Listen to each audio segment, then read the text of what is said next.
Família Podcast.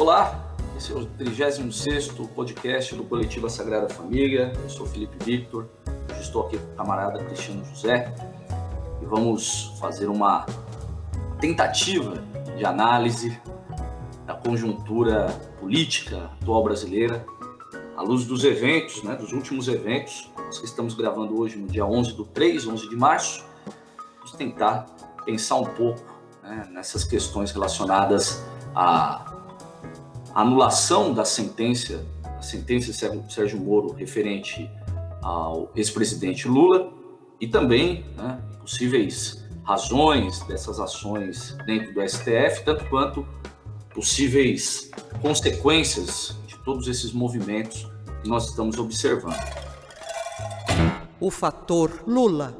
Análise de conjuntura com os professores Cristiano José e Felipe Victor Lima.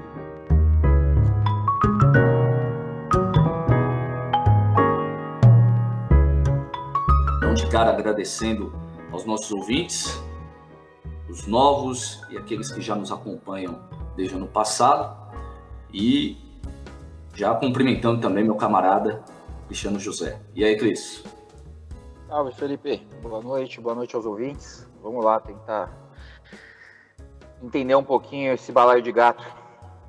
Sem dúvida, eu acho que a palavra, o termo ele traduz exatamente o que nós estamos observando, balaio de gato. Gatos raivosos. Oi? Ou de rato, né? De rato, sem dúvida.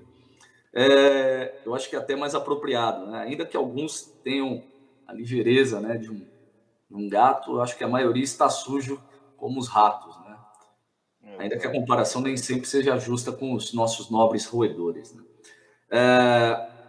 Bom, Cris, a gente pode começar essa conversa, e acho que é um bom ponto de partida, lembrando aqui aos nossos ouvintes, justamente todo esse processo, ainda essa semana nós fomos surpreendidos por uma decisão do Fachin, um lavajatista de primeira hora, alguém que apoia e vem apoiando integralmente toda a Lava Jato, e de repente a anulação das condenações realizada por ele numa decisão monocrática.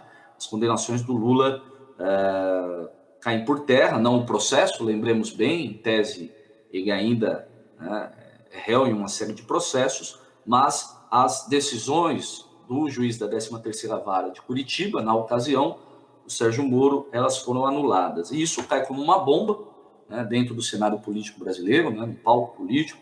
A mídia ficou em polvorosa e é alvo de análises, pelo menos por 2 dias foi dessa maneira, que culmina, é claro, em 2 eventos também significativos. O primeiro deles, o julgamento da suspeição do Moro, que agora empata, estava 2-0 contra a suspeição, agora está 2-2. O ministro Marques Nunes pediu vista, sabe-se lá por quê, a expectativa era que ele votasse favoravelmente à suspeição. Há um indicativo de um novo voto, não se sabe se um voto de confirmação ou uma mudança de voto da Carmen Lúcia, a favor da suspeição do ex-juiz da Lava Jato. E um dia depois nós temos aí, ontem, o pronunciamento, a entrevista do ex-presidente Lula, com falas bastante fortes e que é encarado como um start, por assim dizer, da sua corrida rumo à presidência, ao mesmo tempo que um claro desafio ao atual governo, mais especificamente ao presidente Jair Bolsonaro. E a gente observa já algumas iniciativas, pelo menos da parte do Bolsonaro, do seu filho, o Flávio, da importância da vacina, da máscara. Claramente eles ficaram assustados com a possibilidade do ex-presidente entrar na corrida, toda a representatividade social que ele tem, todo o poder, e toda a cancha política que ele tem, tentando aí já se preparar e, ao mesmo tempo, reverter uma tendência no eleitorado de abandono da base bolsonarista para, sabe-se lá, o Lula ou talvez outra via política. Muitos encaram isso, né, como um risco, novo risco de polarização, lembrando 2014, 2018, né, são os termos que a mídia utiliza, coloca os dois já candidatos, por assim dizer, como populistas, mas a palavra populismo é usada à torta e à direita. Eu acho que quem usa não sabe por que utiliza, né? Muitas vezes, a maior parte das vezes, mesmo dentro das ciências sociais, é usado de maneira indiscriminada, né? Parece aquele termo genérico que diz menos, né, do que realmente quer dizer, mas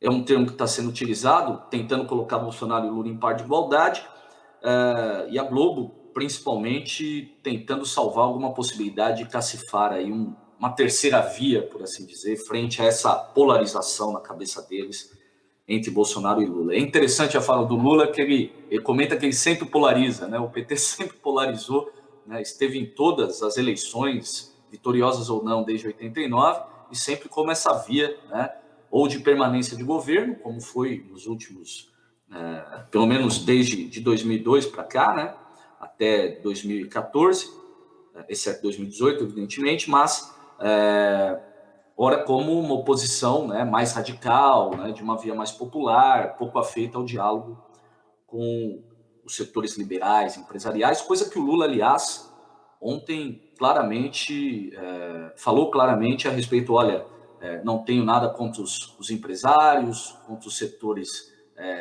né, que controlam a economia. Lembrem-se que meu vice é o Zé Alencar e nunca houve melhor vice na história do Brasil. Né? Então, eu acho que tem algumas possibilidades aí, e a pergunta que fica, evidentemente, como será, né, essa chapa de oposição à esquerda, se é que será uma frente ampla ou ela ficará difusa. Acho que fica para nós também essa questão.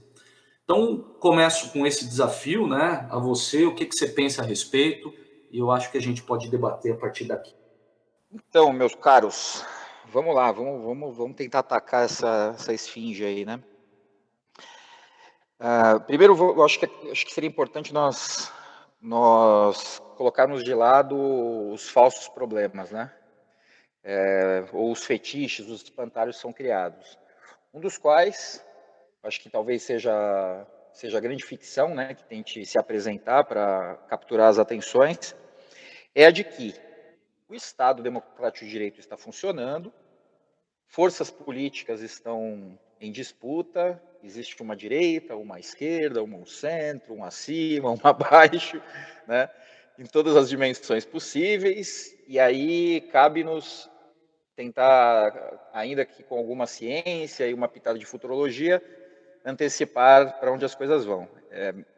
De imediato, talvez até para economizar um pouquinho a nossa energia, eu não trabalho com essas referências. Para mim, elas são, como eu disse, ficções com uma intenção clara de condicionar as atenções, as análises, enquanto que a verdade dos fatos passa por outro lugar. Isso para dizer o seguinte: o Lula, a esquerda, o que o mercado está pensando, o discurso dele sinalizou ao mercado, e é isso, tem tal ou tal significado dentro da corrida eleitoral. Bom, a questão não é essa. Né? A questão que eu acho que precisa ser compreendida, e aí o arco temporal vem efetivamente a partir de 2013 e 2014, é que dentro da minha interpretação, isso eu já mencionei em alguns podcasts, textos, etc., é de que o impeachment de Dilma Rousseff, golpe, como quisermos, significou, e a Lava Jato está dentro desse contexto, né, um ato de intervenção da burguesia para que determinadas demandas do capital absolutamente urgentes fossem levadas a efeito. Entre elas, toda uma reestruturação do modus operandi do Estado brasileiro. Né? Então, reforma trabalhista, reforma da Previdência, a própria relação que se tem na lógica do endividamento público, o PEC do teto, etc, etc, etc, etc. Então, toda essa dinâmica toda essa lógica de prioridades que se estabeleceu a partir ali então, de 14, 15, 16, né, se valeu dos instrumentos do impeachment, da prisão do Lula, da Lava Jato, etc., como forma de execução. Por quê? Nessa ocasião, né, ali para 2015 e 2016, eu argumentava que, enquanto o modelo da democracia representativa se tornou muito importante como versão ideológica, né, do fim da história, né, no pós-queda do muro, etc., etc., etc., por um outro lado, sob o ponto de vista dessas respostas rápidas que o capital demanda, se tornou um entrave. Né? Então, assim, esse discurso anti-ditadura, né, anti-totalitarismo, chegamos finalmente ao modelo democrático, etc., etc., etc. Então, isso estabeleceu, isso liberalizou, né, todo o jogo político, isso criou um conjunto de possibilidades muito limitado, né, para as ações políticas, né? Consolidado, aliás, aqui na nossa política nacional pela Constituição de 88. Então, esse é o modelo de política aceitável, etc., etc., etc. Portanto, os totalitarismos, a direita e a esquerda, estão proscritos e tudo mais. Então, isso cria um cimento burguês e liberal, né, para o jogo político. Essas são as regras do jogo, esses são os limites toleráveis. Mas, em situações de emergência, em que o capital precisa fustigar direitos, né, precisa sustentar algumas prioridades que ele tem, eventualmente, em situações de crise, etc., essa mesma estrutura é muito lenta. Né? E os políticos se sustentam ali, então, nesse jogo, nessa fantasia, né, do jogo democrático, né? E aí eu não preciso aqui justificar, cabe talvez algumas outras menções que eu estou querendo dizer com isso, mas eu estou me referindo a uma democracia que funciona à base de Duda Mendonça, etc., né? Então, assim, esses políticos que se sustentam, que existem a partir desse tipo de jogo, eles não podem realizar essas demandas na velocidade que se quer. Né? Então, na ocasião, inclusive, eu mencionei o papel estratégico que Michel Temer tem, né? Então, a criação de um hiato no jogo democrático, né? Uma figura totalmente anônima que não tem pretensões políticas posteriores para conseguir realizar o grosso desse trabalho. Né? Então, o contexto do impeachment estava dado nisso. E feitas essas tarefas, né, pelo menos o grosso delas, né, tendo dominado totalmente o território, poderia se voltar novamente para a ficção do jogo democrático e tudo mais. Bom, todo esse introito para dizer o seguinte, que me parece que todas essas ações que nós assistimos essa semana, então, essa ação do Fachin, essa restauração, então, das possibilidades políticas do Lula, estão todas dentro desse contexto das demandas da burguesia. Então, a burguesia agora ela está, na minha visão, né, abrindo mais um leque de possibilidades, né, para conduzir as coisas daqui em diante, muito porque parte do seu projeto não deu certo, fracassou miseravelmente, né, e o Bolsonaro, essa interpretação de que o Bolsonaro ele é um acidente nesse processo explica muito, né?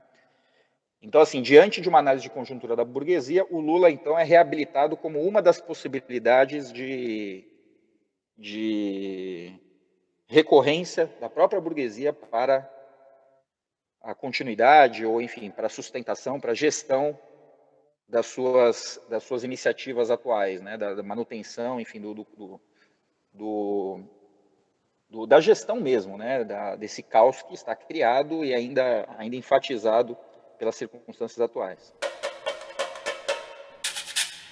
Quer dizer, você entende de fato, eu tendo a concordar com essa ideia, de que não apenas a soltura do Lula, né, não estou pensando no ato em si, mas a figura dele, até por tudo que foi o seu governo, passa novamente, se reabilita como uma possibilidade a essa burguesia, por exemplo, do que foi em 2002, por exemplo, quando ele se torna tolerável ou um presidente possível, né? Que o Bolsonaro claramente foi utilizado dentro, né, vamos dizer, como um agente mobilizador de uma determinada base eleitoral e conseguiu ali angariar votos e, na visão desses setores da burguesia, contrariar, né, o retorno do PT, o que na época era visto como uma ameaça, né, que ele se converte num acidente, num problema, isso aparentemente está claro, né? Apesar de ele estar tentando se reabilitar, fazendo justamente aquilo que, em tese, a burguesia mais abomina. Mas Quer dizer, então, de fato, você compreende que podemos aqui pensar no Lula como uma via aberta e reabilitada pela burguesia. É claro, eu acho que isso tem mais a ver com o Bolsonaro, essa ação do Fachin, eu estou me referindo, né? Essa ofensiva contra a Lava Jato, etc. Acho que isso tem mais a ver com o Bolsonaro do que propriamente com o Lula. Né? Porque veja, a Lava Jato agora, ela importa muito pouco. Né? Ela já foi desativada, ela já foi deslocada. Né? Então a Lava Jato não é mais uma... Quando o Lula diz que a Lava Jato não faz parte mais da vida dele, alguma coisa nessa direção, não faz mais parte da vida de ninguém. Né? A Lava Jato efetivamente já foi arquivada. Né? Já fez o que precisava fazer. Né? Esse é o ponto. Né? Não foi arquivada porque cometeu erros jurídicos, abusos, etc. Né? Foi arquivada porque já fez o que precisava fazer.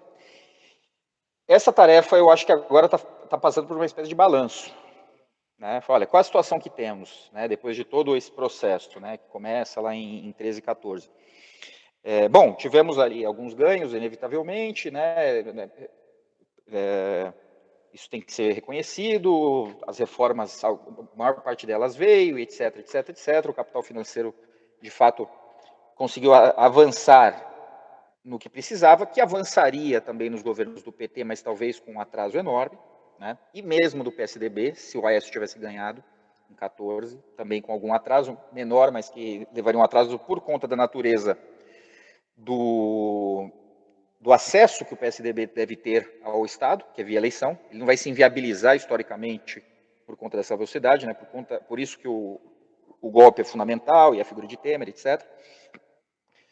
O anônimo, né? Porque essas reformas de fato inviabilizam qualquer futuro político para qualquer um. Mas eu entendo que, regressando agora a essa ideia do balanço, chega-se à conclusão de que o Bolsonaro não pode exercer, então, ou continuar conduzindo essa missão histórica. Né? Ele foi um acidente, de fato, em 18, mas um acidente que foi admitido. Não é isso? Olha, ok, então ele que passou à frente, muito bem, é um cara do nosso campo e certamente poderemos compor com ele e vai tocar assim mesmo. Preferíamos que fosse um cara aqui da Faria Lima, mas nenhum problema. Né? Só que ele, de fato, se mostrou um problema. Né? Se ele tivesse agido como o Benjamin Netanyahu, enfim, como qualquer político minimamente sensato dentro dessa situação da pandemia, especialmente, e tivesse, de fato, permitido que o Paulo Guedes atuasse, com os plenos poderes que ele declarou que o Paulo Guedes teria, ele com certeza seria reeleito em 22. Né? Com certeza ele seria oficializado aí, né? Passaria o período de experiência e seria oficializado, né, como esse ponta de lança da burguesia. Mas ele fez uma série de besteiras, enfim, ele se inviabilizou como esse representante da burguesia e ela, que não perde tempo, né, já se desloca à procura de outros atores, que pode ser inclusive o Lula. Né? A questão com Lula é que ela vai ter que compor. Tá? Então, com Lula não dá simplesmente para achar que ele vai ser um preposto. Então, o Lula ele vai, olha, eu vou caminhar nessa direção, né? vou responder às minhas bases dessa forma, mas eu te entrego isso. Que foi o acordo de 2002. Né? Então, uma nova conversa como essa precisa ser feita, provavelmente já está sendo feita.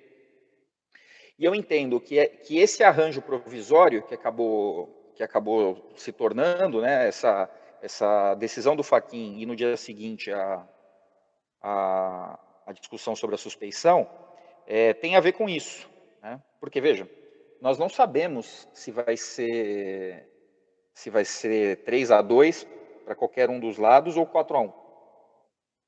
Vamos lembrar de um detalhe, que no dia que o Fachin, que o Gilmar Mendes pauta, que eu acho que foi no mesmo dia que o Fachin emite a decisão, né, acho que foi no fim do dia, o Fachin pede uma questão de ordem para que, então, não seja analisado, porque o objeto deixa de existir, afinal de contas, não sei o que, o foro foi deslocado. Muito bem.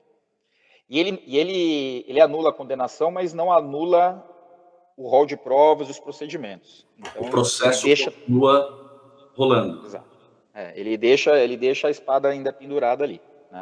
Tudo feito com muito cuidado. Aí, o Gilmar Mendes, que poderia rejeitar como presidente, da turma, ele submete a votação da turma e o Fachin pede por 4-1, ou seja, a Carmen Lúcia vota para que o julgamento da suspeição seja feito. Bom, veja, se ela era o segundo voto contra a suspeição, faria todo sentido ela votar junto com o Fachin para que não houvesse o julgamento da suspeição. E ela disse que quer ler o próprio voto, que nós não sabemos qual é. Eu acho que tem uma grande chance aí da Carmen Lúcia ter bandeado para lá. Né? O Cássio Nunes, que é um homem do Bolsonaro, e também do Centrão, né? Não é do Bolsonaro Olavete, né? Mas é um homem já desse Bolsonaro repaginado, né? Quando pede vistas, ele fica com o gatilho na mão. Ele pode acionar quando quiser, ele pode não acionar, né? Enfim, ele fica simplesmente com esse instrumento na mão, para que, a depender da conjuntura e a depender desse acordo que eu mencionei há pouco, né, dessas conversações, né, que o capital vai ter com um ou com o outro, etc., etc., etc., na definição das suas estratégias, ele pode, então, inviabilizar um ou outro. Né? A questão toda é que esses acordos, obviamente, funcionam dentro de tensões, né? Então, é claro que há conversas com Lula, há conversas com o Ciro, há conversas com o próprio Bolsonaro, com o Huck, com todo mundo, mas existe uma movimentação orgânica da política que faz com que esses acordos supostos eles escapem, né? Já vista que a hipótese aqui é de que as coisas não foram por um caminho esperado, projetado, né? Por essa razão que, então, tem que haver essa reabilitação. Seja como for, eu entendo que a situação vai ficar nessa indefinição, né, por algum tempo. Os cães vão ficar se estranhando aí, né? Vai ficar meio que esse clima de guerra fria, declarações para cá, declarações para lá, toda essa movimentação de forças acontecendo na margem e se aproximando efetivamente de 22, até que efetivamente haja uma chancela e a coisa ande numa direção ou noutra, né? Antes de passar de volta a palavra, né, eu queria só indicar que eu acho que a gente precisa olhar muito claramente, que eu acho que o fiel da balança nessa história, né, por mais que não seja o elemento decisório, mas um elemento que eu acho que funciona ali como uma espécie de elemento moderador são as Forças Armadas. Eu acho que a gente precisa olhar para a participação das Forças Armadas nesse processo. Forças Armadas que eu me refiro, não as instituições, né, mas alguns caciques dela, né. Eu acho que vale a pena olhar essa decisão do Fachin, essa reação, enfim, essa sobreação do Gilmar, no contexto da publicação do livro do Vilas Boas, da nota do Fachin, enfim, tudo aquilo que veio há 2, 3 semanas atrás. Né? Eu acho que isso é uma movimentação de cartas que se relaciona, sabe? Então, aqueles eventos de 3 semanas têm uma relação importante com esses eventos de agora. No sentido, talvez, das Forças Armadas já terem se realinhado em outra direção.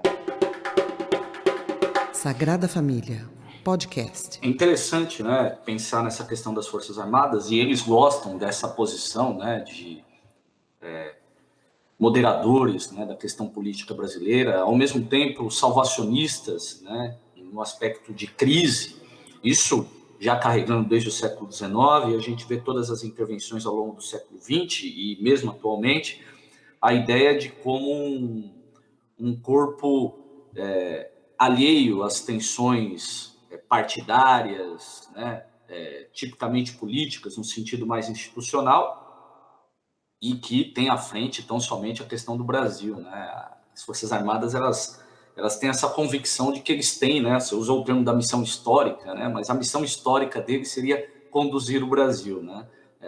Não apenas salvar em contextos de guerra, sabe-se lá quais guerras a gente se mete, né? Mas, acima de tudo, impor a ordem, né? Estabelecer a ordem social, política, né? Algo que eles já carregam há décadas. Essa questão do Fachin, né, eu fiquei bem surpreso com a decisão, principalmente do time, né, por ser uma tese já que há muito tempo a defesa do Lula carrega, e de que havia um problema de foro, e eles... Me parece que as coisas vêm ocorrendo muito tardiamente, né? Quer dizer, a percepção de que havia um processo viciado, né, de que aquilo, apesar de tudo, correspondia a uma certa farsa jurídica, de que havia problemas legais claros. A gente não é nenhum expert aqui em direito, mas, evidentemente, as poucas informações já apontavam nessa direção, e as coisas eram admitidas, né, até com um certo ar cínico, né, um certo não, um total cinismo, né, das partes, algo tão peculiar, né, a esses espaços, e de repente vem como se fosse uma grande revelação, né, olha, erramos, né, e no limite você percebe uma certa estratégia, né, um uso ali das leis, né, de uma maneira a tentar fazer valer os interesses deste ou daquele, ou salvar determinados movimentos. Eu acredito, Cris, que dentro disso que você comentou, de um projeto, e aqui, pensando um pouco nessa possibilidade que a gente estava conversando, você citou e eu, né, referendei, do Lula voltar a ser uma possibilidade, né, se reabilitar como uma possibilidade para a burguesia, eu acho que ainda há uma esperança, pelo menos de algumas partes, de que se consiga, uma vez Bolsonaro se revelando um desastre, tirar o Lula, né, de qualquer possibilidade de se tornar elegível ou de se eleger, e ele já está elegível, mas de se eleger, né,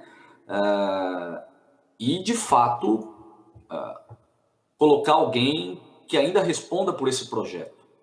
E nesse sentido, eu creio que a gente se aproxima daquela tese que a gente já vem conversando há um tempo, da conservação, da tentativa de conservação e acomodação de forças. Eu não sei se a gente pode falar de uma acomodação de forças via centro, eu sempre penso que a coisa é meio à direita, né? A coisa é à direita mesmo, principalmente porque se trata de um projeto burguês, de caráter reacionário e tudo mais, extremamente violento, não apenas da violência física, mas nas suas várias manifestações, né, dentro da sociedade. Mas eu creio que o Fachin, eu não sei, você que manja de xadrez, você que é um excelente enxadrista, eu acho que você pode falar dessas jogadas melhor do que a gente, mas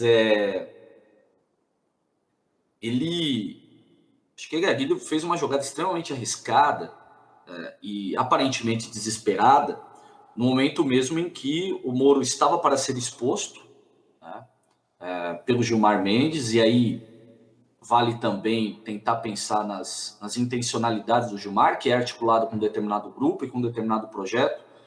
Não sei se a gente consegue dar conta disso, mas não deixa de causar estranheza, né, ser o Gilmar o artífice de tudo isso, talvez por sua vaidade, né, frente a outras figuras, né, frente ao Moro, frente ao Fachin, frente ao restante da corte, sabe-se lá, se é por uma questão pessoal que ele faz, mas o que é de duvidar, mas o fato é que eu vejo na ação do Fachin, principalmente quando ele tenta anular o processo de suspeição,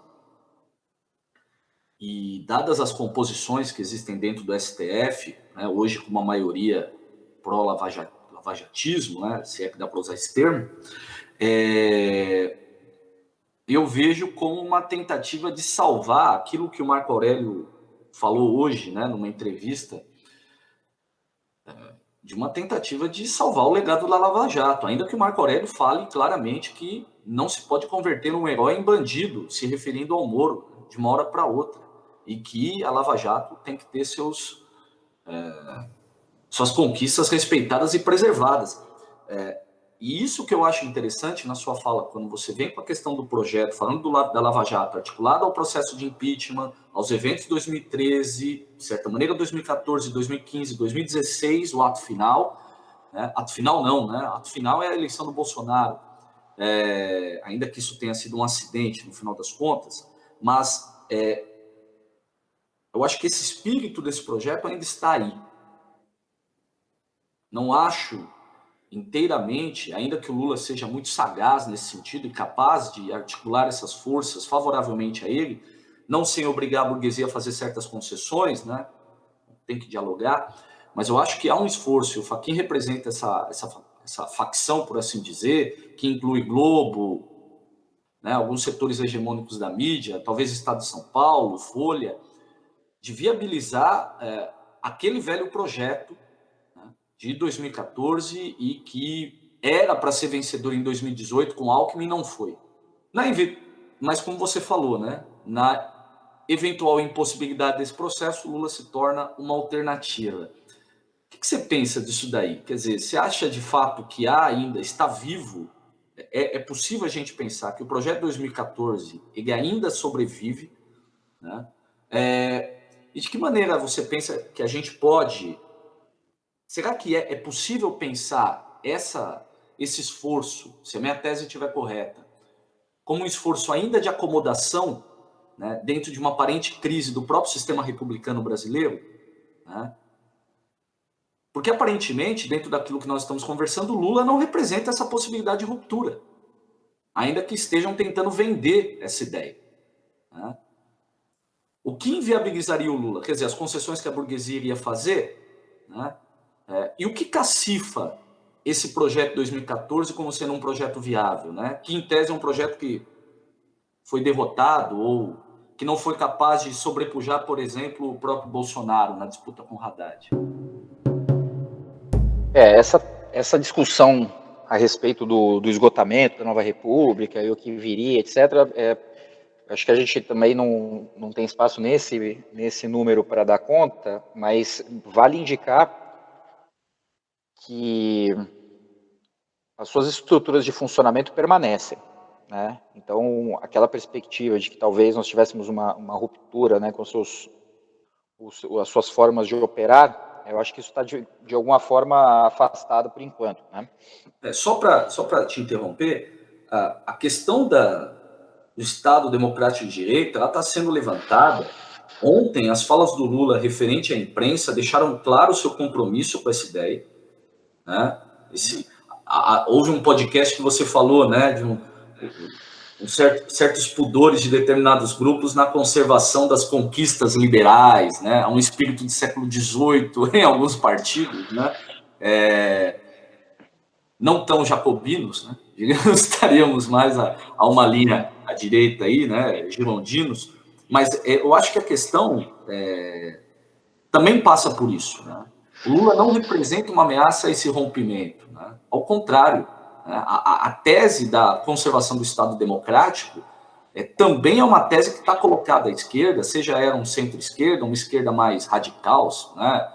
Seja lá o que signifique isso, né? Esse radicalismo, ainda que você falou que esses termos nem sempre dizem muita coisa, né? Mas como fica esse cenário? Quer dizer, em que medida o Lula se tornaria tão agressivo e será que, de fato, esse projeto de 2014 e 2015 ele realmente tem capacidade de ser reabilitado? Quer dizer, é isso que me parece estranho, né? Dentro de todo esse contexto. Assim, é claro que, assim, se por um lado não dá para imaginar que as coisas que estão acontecendo efetivamente, né, que as mãos principais estão aparentes, né, não dá para acreditar nisso, né, então a questão de fato é que um vem, se candidata, o outro, o juiz julga segundo suas convicções, enfim, isso é uma ficção completa. Por outro lado, também não dá para imaginar que as coisas são tão esquemáticas assim, né? Existem espaços para aleatoriedade, para o voluntarismo, enfim, para o acidente, como é o caso do Bolsonaro. E isso envolve também, inclusive, decisões de alguns ministros e coisas que tais. Então, embora haja um bastidor, né, muito mais poderoso, no sentido de ser, de fato, pensando na estrutura do iceberg, né, aquilo que a gente vê na mídia, etc., seja uma pequena parte da cadeia de eventos, não dá para imaginar que isso seja tão sistemático assim. Então, assim, tomando isso como premissa, me parece que muita coisa saiu do previsto, né? Muita coisa saiu do previsto porque, né, se por um lado se testou bastante para saber que tipo de reação o PT teria, eu acho que o mesmo receio que se tem agora em relação ao Bolsonaro, o que acontece em tirar o Bolsonaro de lá? Entendeu? O pau quebra, o que acontece efetivamente? Né? Então, eles vão tateando, né? Vão fustigando, aí prende o deputado, dá um enquadro aqui, né? Solta uma nota ali, eles vão vendo até onde a coisa vai. Da mesma forma, isso também aconteceu com o PT, né? Então, a partir de 13, 14, olha, que tipo de resposta eles têm? Então, quando eles perceberam que o PT não tinha resposta popular, eles passaram o carro. No entanto, o PT foi bastante resiliente, para dizermos o mínimo, sob o ponto de vista da resposta institucional e eleitoral. Né? Então, o PT continuou brigando institucionalmente e teve um desempenho, teve uma demonstração de força importante, né, na eleição de 18, porque não dá para ignorar que um candidato como o Haddad, que tem pouquíssimo apelo eleitoral, chegou ao segundo turno e teve 44%. O que leva à conclusão óbvia que se fosse o Lula, teria ganhado o Bolsonaro. Então, essa imagem ficou muito marcada ali na eleição de 2018. Né? Bom, seja como for, eu acho que as pontas que não fecham aqui são as seguintes. Pensando um pouco nessa história da aleatoriedade ou erro de estratégia. Né? Faz sentido ter ido para cima da Dilma, mas qual é o sentido de ter ido para cima do Lula? O Lula era um sujeito que poderia sentar na mesa tranquilamente. Né? É óbvio que o Lula não entraria com o Paulo Guedes no Ministério da Economia, talvez seja por isso. Né? Talvez, assim, como ainda não tinha reforma da Previdência, como ainda uma série de coisas não tinham sido garantidas, a autonomia do Banco Central, etc., talvez, de fato, um retorno do Lula, ou, enfim, de algum indicado por ele, ainda se mostrasse inviável para o capital. Pode ser. Mas o fato é que o Lula não é essa figura radical que precisaria ser presa, etc, etc, etc. Mas foi, e não houve reação qualquer. Não é? Então, uma vez o Lula preso, ele poderia ter ficado lá pro resto da vida.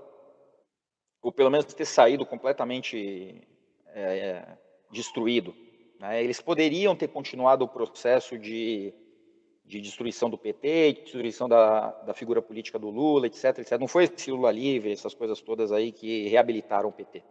O que reabilitou o PT e reabilita o Lula agora foram acordos de bastidor. Que quando eles começaram a perceber que a coisa foi numa direção que eles não estavam controlando mais, que os malucos lá assumiram a coisa, né? Damares, Weintraub e etc., o nazista lá que estava na Secretaria da Cultura e tudo mais. Né? Então, quando eles perceberam que a coisa fugiu ao controle, que não havia racionalidade interna, e aí, novamente, eu acho que entram os generais na história, eles começaram a abrir o radar para outras possibilidades. Essas, entre as quais se inclui novamente o Lula. Né? Como talvez alguém que consiga fazer a coisa retornar para os eixos, sem que as conquistas do capital sejam perdidas, mas estabelecendo algum parâmetro de estabilidade, porque nós estamos indo, francamente, para um caminho de ruptura. Né? Celeremente para um caminho de ruptura. Então, assim, não sei exatamente para qual direção, não é possível, isso aí seria mera especulação, mas a reabilitação do Lula, que não eu estou me referindo agora essa semana, estou me referindo à votação da segunda instância lá atrás, que o libertou. Né? Então, aquele acordo rearticulado por essas iniciativas atuais e dentro do contexto que nós estamos, sabe, após a divulgação em livro, né, a assunção de culpa do Vilas Boas, né, assunção da sua intervenção efetiva, né, numa decisão do judiciário, coloca as coisas da nuvem.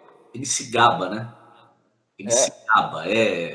Isso que aumenta a contrariedade, né? Ele fica se gabando, ele acha que ele abafou, né, diante da situação.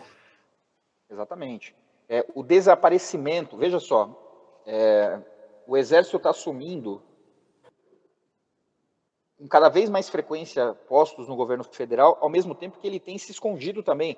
Veja, há quanto tempo que não há uma entrevista do general Heleno, há quanto tempo que não há uma entrevista do Braga Neto? O Braga Neto é o ministro da Casa Civil. O Braga Neto sumiu, ele reapareceu ontem de máscara ao lado lá, mas quase uma sombra, né? Exatamente, desapareceu. Né? Então, assim, eu acho que é preciso olhar, né, acompanhar, na verdade, né, porque qualquer tipo de tentativa de definição positiva vai ser mera especulação, insisto nisso. Mas é preciso acompanhar que tipo de relação que o Bolsonaro ainda mantém com os generais, especialmente, esses esses seres invisíveis aí, né, que a gente nunca sabe exatamente quais são, mas que a gente denomina abstratamente como capital, que tipo de renovação, de atualização do acordo existe com as Forças Armadas e que tipo de dispositivo foi acionado dentro do STF para que a coisa se reorganize, né? Agora, se está querendo manter historicamente a Lava Jato ou não, se o Moro vai para cá ou vai para lá, eu acho que esses são detalhes aí que são cuidados por gerentes, né? Ei, vai prender, não vai prender, vai cobrar, não vai cobrar, deixa quieto, não deixa quieto, não é isso que importa. O que importa é o seguinte, olha, na hipótese de nós precisarmos de você, esse é o ponto. Na hipótese de nós precisarmos de você, o que nós podemos contar? Essa é a questão. Porque consideramos que o Bolsonaro ele não tem condições de sustentar o mínimo que nós precisamos. Ou seja, ficar quieto e nos deixar trabalhar. Se o Bolsonaro fosse um presidente que simplesmente ficasse quieto, né, não falasse nada, sabe, só aparecesse para tirar foto, já seria suficiente para o capital. Mas não, ele interfere, ele mexe aqui, ele mexe ali, dá declarações, cria uma celeuma dos infernos, né? Então, o fato é que provavelmente ele se torna inviável. Eu acho que isso passa também por uma leitura do mercado de que o Paulo Guedes é um incompetente completo, né? Ele não tem condições de tocar as coisas que promete, né? Eu acho que aí nesse sentido dá para ir um pouco na linha do que o Vila, o outro lá, o Reinaldo Azevedo tem ido, né? Fala, olha, o cara é uma fraude, entendeu? É um impostor, é um incompetente que consegue se vender bem, né? Ponto final, né? E considerando toda a loucura, né, ideológica e etc., e técnica também que compõe o governo Bolsonaro, entende-se que ele precisa sair. Mas, novamente, sair sob determinadas condições. Não é? Então, veja, impeachment o Bolsonaro, arrancar o Bolsonaro à força, talvez não seja uma boa ideia, né, porque ele ainda tem uma militância, né? Ele, junto com a esquerda, talvez especialmente o PT, são as únicas forças políticas que têm uma militância de fato. Então vai ficar lá gritando. Uma militância armada. Exatamente. Então vai ficar gritando, vai ficar falando, entendeu? Tanto faz se está morto ou vivo, porque morto inspira, vivo inspira. Então é o tipo do cara que talvez seja o caso de deixar sangrar, deixar se desmoralizar e etc, etc. É derrotado e pronto. Aí vira um ex-presidente e acabou, né? Aí talvez depois até façam com ele o que estão fazendo com o Moro, né? Dá uma emparedada jurídica no cara e elementos para isso não faltam. Não importa. A questão aqui é que o PT também parece que está trabalhando nessa direção. Veja, o PT muito timidamente se coloca dentro da tese do impeachment do Bolsonaro. O Rodrigo Maia, não preciso nem dizer, né, teve inúmeras oportunidades para ativar um processo como esse e não fez. Não é isso? Então, tudo isso, esses elementos aparentemente esparsos, né, esse distanciamento das Forças Armadas, ao mesmo tempo uma presença cada vez mais intensiva, essa reabilitação do Lula, que parece para mim, obviamente, negociada e articulada, a maneira como o Rodrigo Maia conduziu as relações com o governo, então sempre numa hostilidade, mas uma hostilidade que jamais anunciou uma ruptura, né?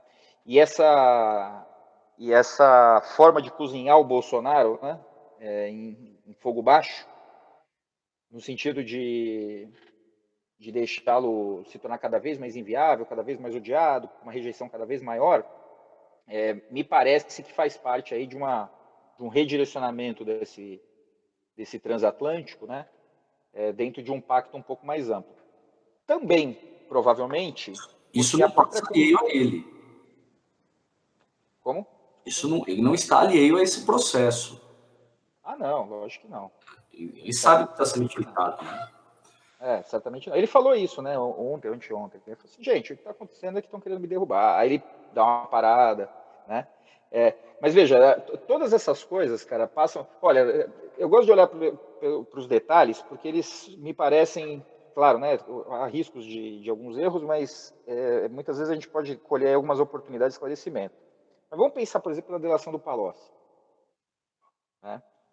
É uma delação disciplinada, certo? Que se atém àquilo que a Lava Jato já estava alegando, e nós sabemos que o Palocci é um sujeito que sabe muito mais que isso, E vamos olhar para a reação do Lula e do Dirceu à delação do Palocci. Não sei se você se recorda disso, mas qual é a posição dos dois? É idêntica. Olha, Palocci está equivocado, mas é um companheiro. Né? Tá lá tentando salvar a sua pele, respeita o Palocci pela sua trajetória. Eles também não provocam. Não. Né? O sujeito é um traidor declarado. O que se esperava ali é que eles vociferassem contra o Palocci, especialmente se fosse mentira. Uhum. Né? Mas eles mantêm ali também um discurso disciplinado, no sentido de que também, olha, o Palocci foi emparedado, vai falar o que precisa falar para a gente continuar esse trampo aqui, que é tirar o Lula da eleição, etc., prendê-lo aqui e ali. Mas, assim, esses são os Palocci provavelmente delimitou uma área de limite, falou, daqui eu não saio. E o Lula, o Dirceu, etc., a culpa do PT também. Eu nem me lembro se a Gleisi falou alguma coisa, mas se falou também, certamente foi nessa direção. Né? Mas ninguém atacou efetivamente o Palocci, foi para cima dele. Então, isso está no YouTube, é só colocar lá o depoimento do Lula e tal, do Moro, e essa conversa vai aparecer lá. Então, veja, todas essas cartas marcadas vão indicando que os processos eles foram sendo conduzidos, negociados, olha, é isso mesmo, você vai, né? O Lula sabendo que estava dentro de um jogo, mas que era um jogo reversível, né? A conjuntura exigia que a coisa fosse naquela direção, mas ele aceita porque sabe que também aquela não é a última palavra. O STF se mantém sempre num equilíbrio frágil, né? Sempre no 6-5, sempre no 5-6, a segunda turma sempre num 3-2 e etc. Né? O entendimento jurídico nunca é claro, nunca é definitivo, não é isso? Porque também não tem nada de técnico, porque está dentro dessas discussões todas, não é isso? Ou seja, o que vai acontecer daqui para frente vai depender da conjuntura, vai depender das demandas, vai depender da importância que a estabilidade vai ter em um determinado momento.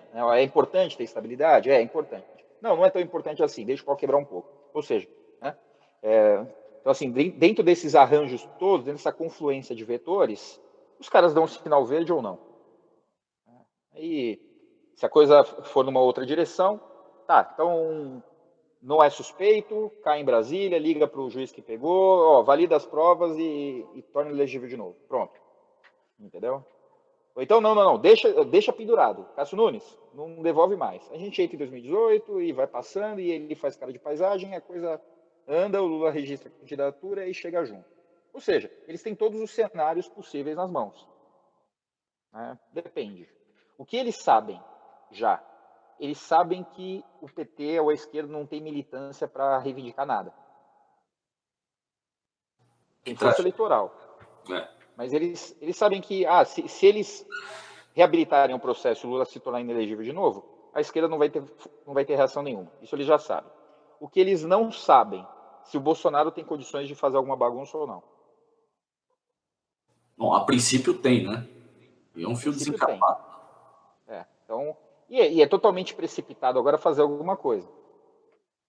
Deixa a pandemia correr, vamos ver como é que vai ficar. Vamos ver os índices de popularidade dele daqui a um mês, daqui a 2, daqui a 3. A gente não sabe o que vai acontecer. Né? A onda vai explodir, nós vamos ter dias e dias de 4 mil mortos.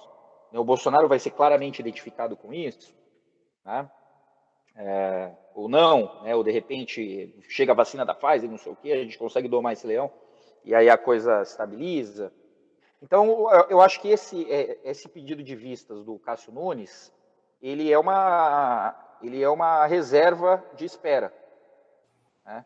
Vamos deixar correr 2021, vamos ver o que vai acontecer, e aí a gente decide lá na frente com quem nós autorizamos para ficar dentro do cenário. Aí eu acrescentaria um fator interessante, porque na ocasião que ele pede vista, ele poderia, né, tentar impor a ordem ali dos votos e bloquear o processo, né? Mas ele admite que os outros dois, já ciente de que a Carmen Lúcia tinha um voto a ser lido, que eles pudessem votar, quase se isentando. E é uma estratégia interessante. Ele está com o gatilho na mão, e eu estou pensando muito na Carmen Lúcia, né? Que talvez ele não quisesse ficar com a granada desarmada na mão. Só que agora ele está com essa batata quente, ele que vai ter que decidir, né? E a Carmen Lúcia, de certa maneira, está ali esperando, ele até falou, vou esperar o voto do relator. O Lewandowski coloca ele na berlinda, falou, agora você está empatado, está nas suas mãos, né? Só que ele tinha dado a Carmen Lúcia a chance dela resolver, né? Meio que se isentando, ó, dependendo do que ela votar aí, né, já acabou, né? É bem interessante. Então, um dado, né, que vale a pena lembrar, não sei se o pessoal tem acompanhado o Clube Militar, eu recebi isso de um companheiro nosso, um camarada, o Luiz Felipe, ele que busca muitos desses dados, né, na rede, e ele foi ao Clube Militar, sabia o que o Clube Militar, né, pensava, né, da ação do Fachin, e a crítica foi severa, né?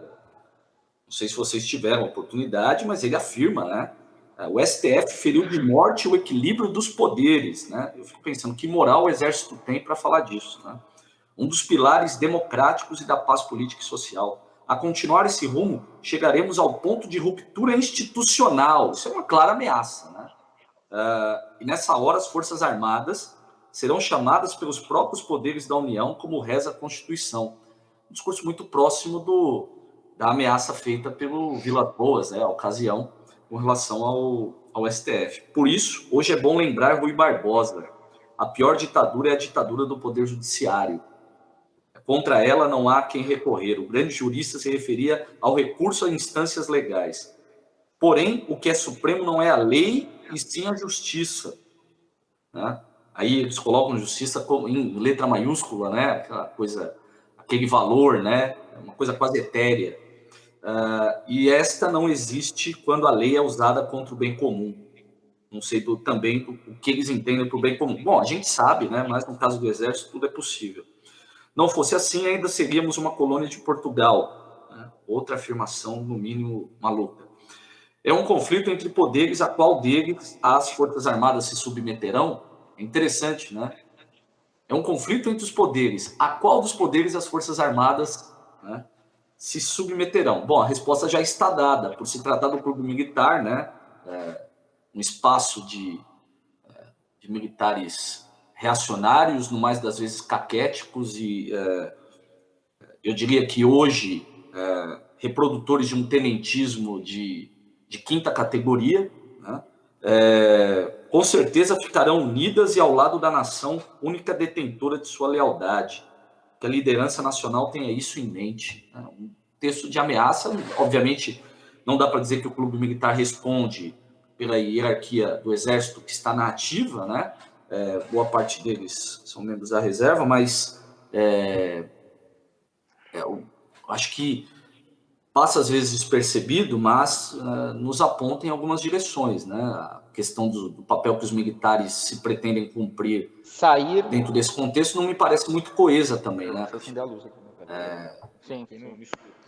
Esse é o pessoalzinho ali do Mourão e tal, né? A galera que também fomenta e mantém relações aí com esses intervencionistas e tal. Não dá para dizer que... Porque, assim, todo esse universo das Forças Armadas é um universo heterogêneo, né? Então, também não dá para definir exatamente qual é o lugar. Falar em representatividade, acho que não é muito o caso, mas o fato é que esses caras é que estão efetivamente pensando no Bolsonaro, no Mourão, né? Enfim, esse baixo clero, tudo bem, o Mourão é um general, ok, mas sob o ponto de vista provavelmente dentro dos círculos ali de influências, é um sujeito menor ali, né? Que antes da eleição era um cara histriônico, estava gritando aí e tal, né? Uhum. Mas, claro, né, tem relevância porque também eles chegaram lá, né, tiveram uma influência política importante, ou tem ainda. Mas eu não vejo as Forças Armadas como um ator central, eu vejo como um ator muito importante desse processo, né, e um ator que está bem desgastado, né, por conta da sua participação no governo Bolsonaro, né. Então, já apareceram alguns casos de alguns escândalos, algumas coisas constrangedoras, né, como aquela história da picanha, da cerveja. Mas né? eles tentam desarticular isso do pessoal da ativa, né? Exatamente. Mas assim, eu acho que principalmente essa participação no Ministério da Saúde, né? Então, existe um desgaste e provavelmente as coisas estão sendo reorientadas nessa direção, né? Olha, ok, né? Vocês foram protagonistas nesse processo da derrubada da Dilma Rousseff, da prisão do Lula, etc, etc, na condução do Bolsonaro, mas isso não, esse encaminhamento das coisas não deu certo. Então, são parte das conversas, com certeza, né? São consultados, etc, etc, etc. Mas não vejo que eles estão com o timão, né, da história, né, com a condução, com o processo, a instância decisória. Não vejo que está ali a coisa, né. Seja como for, passa por eles também. Tem que rolar uma chancela, tem que rolar um tipo de acordo, né. E eu acho que um ponto que parece nebuloso para a gente, e eu acho que a gente pode, em um outro momento, tentar investigar isso e tal, qual é o papel, pensando agora nesses atores, né, qual é o papel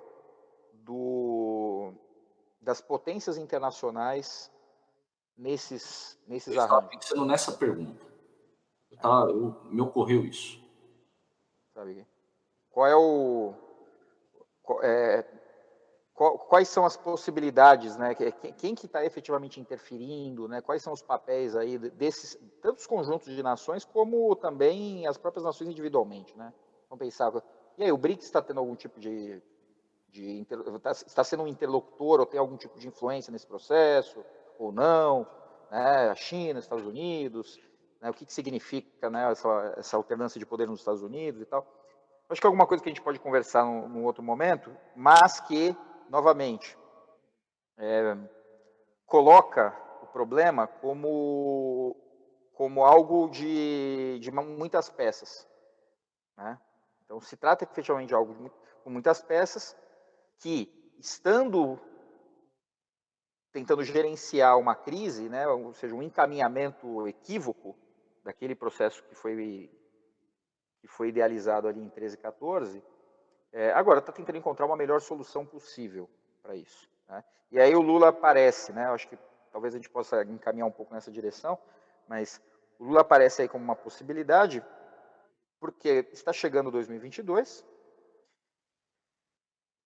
o Bolsonaro me parece desejavelmente descartável, né? Então, se eles puderem, é melhor. Então, começam a considerar aí outras possibilidades. E a direita não tem outro nome, né? Não tem outro nome. Eu vi uma entrevista esses dias dos caras lá do MBL, trabalhando exatamente esse aspecto. Olha, a direita não tem um outro nome. Eles que se colocam hoje contra o Bolsonaro, enfim, em rivalidade com o Bolsonaro, o lamento deles era esse.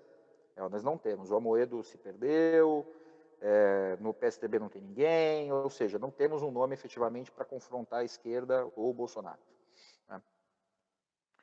Talvez este seja o cálculo também da burguesia, né? Talvez este seja o cálculo daqueles que estão segurando as cordinhas, né? Será que então nós não teremos que reabilitar esse processo, ou reconduzir esse processo via PT, via Lula, e afundar efetivamente qualquer tipo de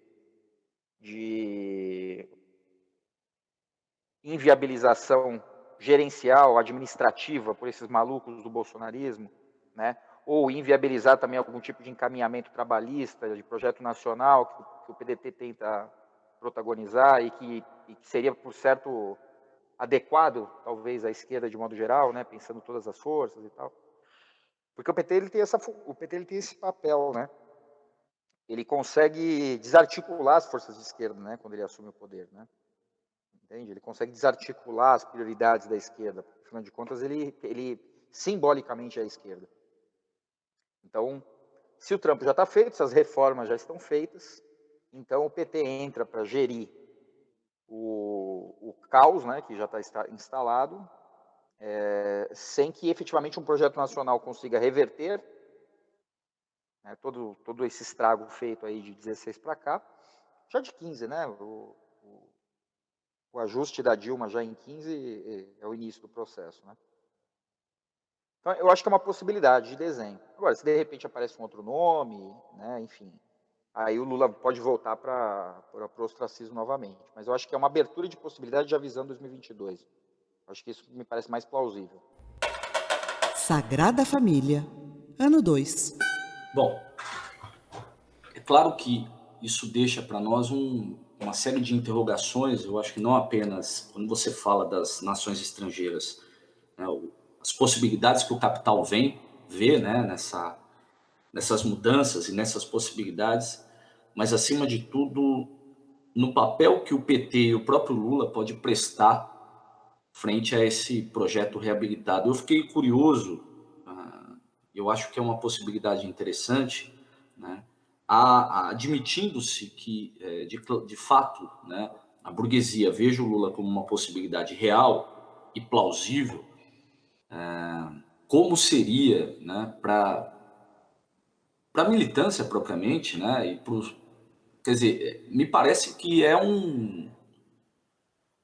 mais uma derrota, né, não apenas de um projeto nacional, né, ainda que pensando em termos de projeto nacional no Brasil, ainda mais pela via do PDT, é um projeto que precisa ser repensado, né, ainda está muito preso nos anos 50, o Brasil não é o mesmo dos anos 50, mas eu fico pensando exatamente que possibilidade, né, o PT poderia oferecer, né, uma vez que ele não cumpre esse projeto nacional integralmente, né, e a prova maior foram os governos entre 2003 e 2010, né, quer dizer, se afasta, né, de um franco projeto de modernização econômico para privilegiar commodities, né, agronegócio, inclusive com, você bem colocou, né, a pulverização não apenas da União das Esquerdas, mas de vários movimentos sociais, né? O Luiz Felipe fala, inclusive,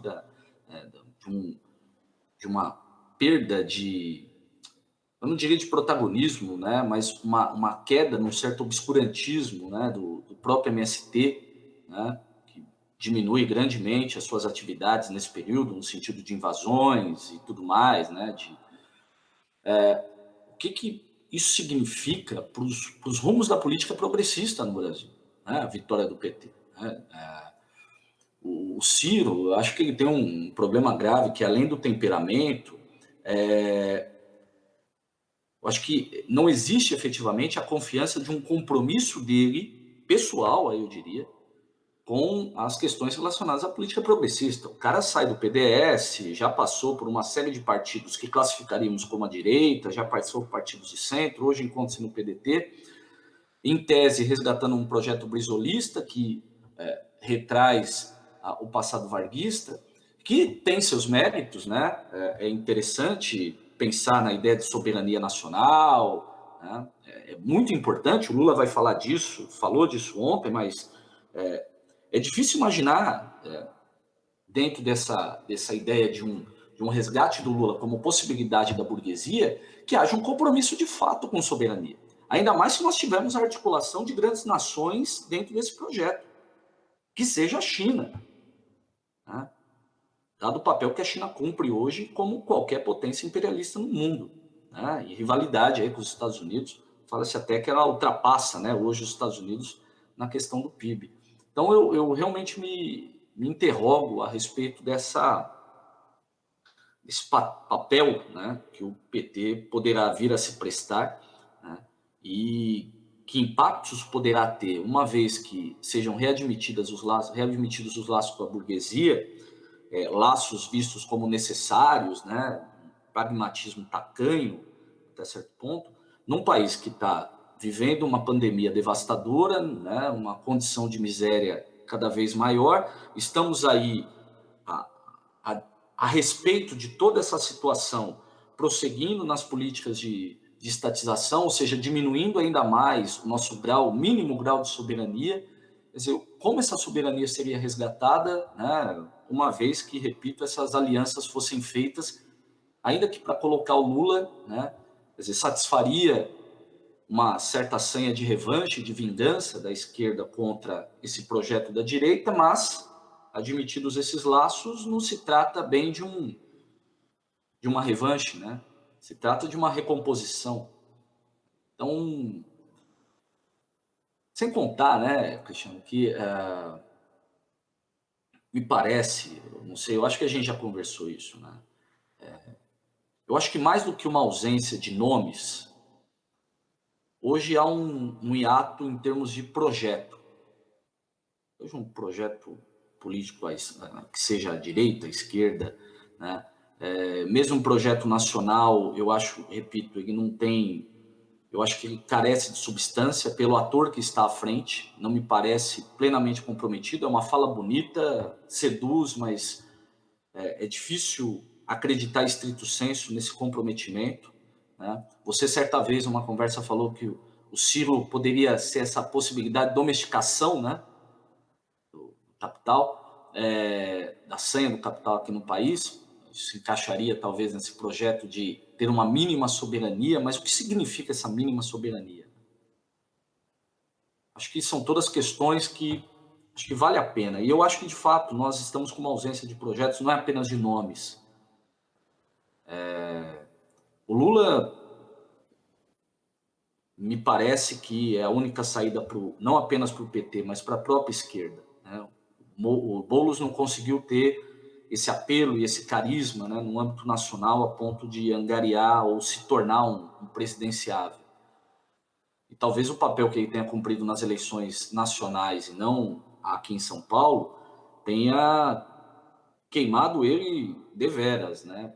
Principalmente por conta daquelas piadinhas de péssimo gosto, como se diria em relação ao Temer, né? Ficar falando dos tons de Temer lá, 50 tons de Temer, pegou até mal aquilo ali.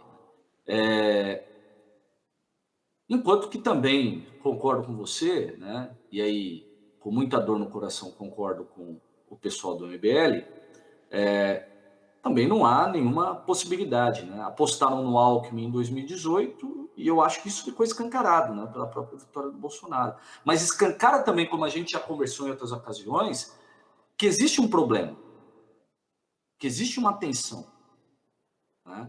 Que há uma expectativa de ruptura, de fato. Esses grupos que votam no Bolsonaro, eles carregam o discurso da mudança.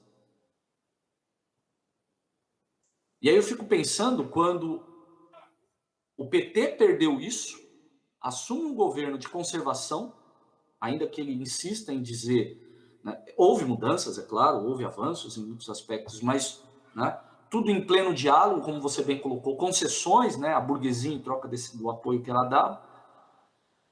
E hoje não, né? Hoje 2018 mostrou isso, há um sentido para romper com algo, né? E como que o Lula vai conseguir sustentar essa imagem da ruptura, né, numa eventual nova aliança, né, os grupos que auxiliaram ele a tomar o poder em 2002. Né? Sagrada Família. Podcast. Bom, é claro que nenhuma solução vai ser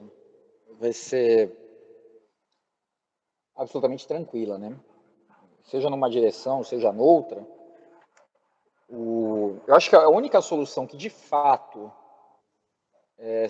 ou que seria o melhor dos mundos, assim, né, para essas forças burguesas e tal, seria aparecer efetivamente um nome que conseguisse articular, né, essa centro-direita, né, o centrão junto com essa direita liberal aí, Novo, Partido Novo, etc, etc, etc. E aí a esquerda continuaria como está hoje, ou seja, sem fazer nada, e a direita poderia ser desarticulada pela forma que eles estão fazendo isso, né? Processam aqui, processam outro ali, outro sai correndo para os Estados Unidos, e aí eles viram aí essas figuras meio folclóricas que já estão já estão tendo aí os seus destinos resolvidos, né? Pensando aí nos YouTubers, no Daniel Silveira, etc. Né? Mas isso parece improvável. Mas eu acho que pode ficar, então, como uma questão aí para um próximo podcast, talvez, né? Se nada de mais extraordinário acontecer, pensarmos essa noção de soberania e o quanto que ela ainda faz sentido, né? Porque, veja, o padrão que eu vinha reconhecendo antes dessa ofensiva da direita, né? Ali de 13, 14 para cá, era um padrão de enfraquecimento dessa ideia ou dessa prioridade das soberanias nacionais e uma articulação em blocos, né? Pensando em União Europeia, BRICS, etc, etc. E essa ofensiva da direita, ela bate nesses blocos de maneira bastante intensa, né? De modo que eles se tornam coadjuvantes. Eles ainda existem juridicamente, tal, dentro de algumas articulações políticas, mas eles perdem relevância. Então, eu acho que talvez uma pauta interessante para que a gente possa pensar agora é o que efetivamente está acontecendo. Será que essa crise de encaminhamento, né, dessas iniciativas ali de 13, 14, 15, não tem a ver com a incapacidade de retomar essa estruturação nacional? Né? E aí outros caminhos estão sendo buscados, por isso que eu apontei um pouco para essa questão das grandes potências. Né? Talvez, se nós pensarmos em termos de China, a lógica seja mais claramente essa. Me parece que também é um pouco a direção em que o Biden aponta, não é isso? Então, é possível aí que esse esgotamento, que o esgotamento dessa tentativa, né, de restabelecimento de algumas potências, de algumas lógicas nacionais, já tenha sido abandonada, tão logo tenha tentado decolar, né? Enfim, já se percebeu os seus limites, e a gente esteja entrando numa outra lógica, e essa outra lógica, obviamente, reedita processos internos, locais, né? E aí talvez a gente encontre uma chave de interpretação para o que aconteceu com Donald Trump, o que está acontecendo aqui no Brasil, com Moro, com Bolsonaro futuramente, etc. Mas eu acho que isso já abrange um tema específico, né? Não, sem dúvida. E tempo não vai faltar para a gente conversar sobre isso. É uma coisa que a gente tem que amadurecer, é claro. Acho que a urgência era justamente a gente conversar e refletir um pouco dos eventos aqui no Brasil. E a gente tem conversado muito a respeito dos rumos que o Brasil tomaria, né? A gente começou com a possibilidade, lembremos, né, nossos primeiros podcasts falando de um golpe em vista, né, e que de fato se articulava. E efetivamente a pandemia talvez servisse como um mote para essa ação golpista. Até na ocasião você utilizou, né, a lembrança de um enxadrista soviético, né, com seus lances amalucados, né, tresloucados, mas que, no mais das vezes, acabavam sendo derrotados, mas apontavam possibilidades e, quando vitoriosos, eram vitórias assim interessantíssimas. E pensava, inclusive, no Bolsonaro sendo esse jogador de tentativas extravagantes, né, de ações extravagantes no jogo.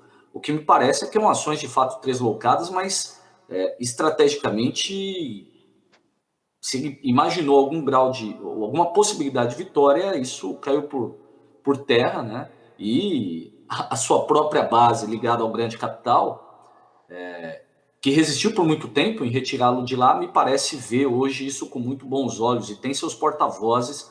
Hoje a Globo News claramente pedia a cabeça do Bolsonaro, né? Você pegava a CBN, alguém precisa ser responsabilizado. Eram essas as palavras que estavam sendo ditas. Então, eu acho que parte dos porta-vozes do capital estão aí dando a senha, né, do que precisa, na visão deles, ser feito. Né? Inclusive, quem estava pedindo a cabeça do Bolsonaro era o Merval, falando ao Sardenberg, né, no horário do almoço, é um horário que o pessoal normalmente está ouvindo o rádio, e fala, alguém precisa ser responsabilizado, o Congresso tem que fazer alguma coisa. Né? E a Globo, ela fala por alguém, fala por um grupo, né? Ela não fala pelos irmãos Marinho, muito pelo contrário, os irmãos Marinho, tal qual o pai, sempre foram porta-vozes, né, de determinados grupos. Né? Então, me parece que a jogada do nosso inepto enxadrista lá do Planalto foi, né, extravagante e inócua. Mas, ao mesmo tempo, né, apresenta-se aí para nós possibilidades no cenário político para 2022, e tem muita coisa em jogo, é claro. Né? A gente tem feito as nossas apostas aqui, né, enquanto coletivo, mas também pessoais, mas se é uma coisa que eu, como historiador, e você também que está aí, né, você é um estudioso de história, e da área de filosofia, sociologia, né? Você sabe, se é uma coisa que a gente não faz, é previsão, né? Isso é coisa para economista e economista de péssimo calibre, né? Porque, no mais das vezes, esse exercício de mandinar, ele não funciona, né? Mas é isso, eu acho que a gente pode encerrar por aqui esse bate-papo, né? Se tiver mais alguma colocação a fazer, Cris?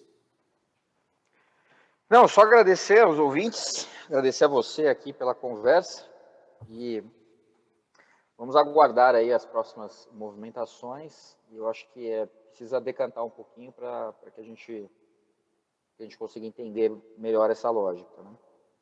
E é isso aí. Valeu, Felipe. Um abraço.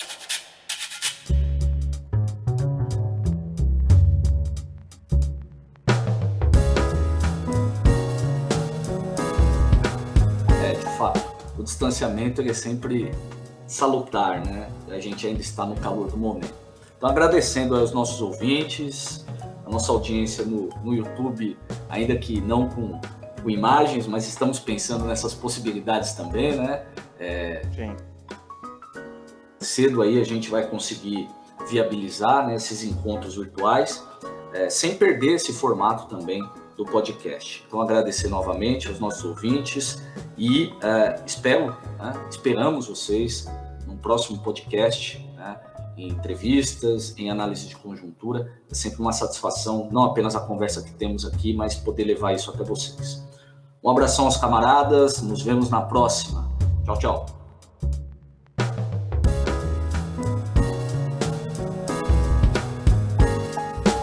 Escreva para nós pelo e-mail sagrada.familia.podcast@gmail.com ou através dos nossos perfis nas redes sociais, Twitter, Facebook e Instagram.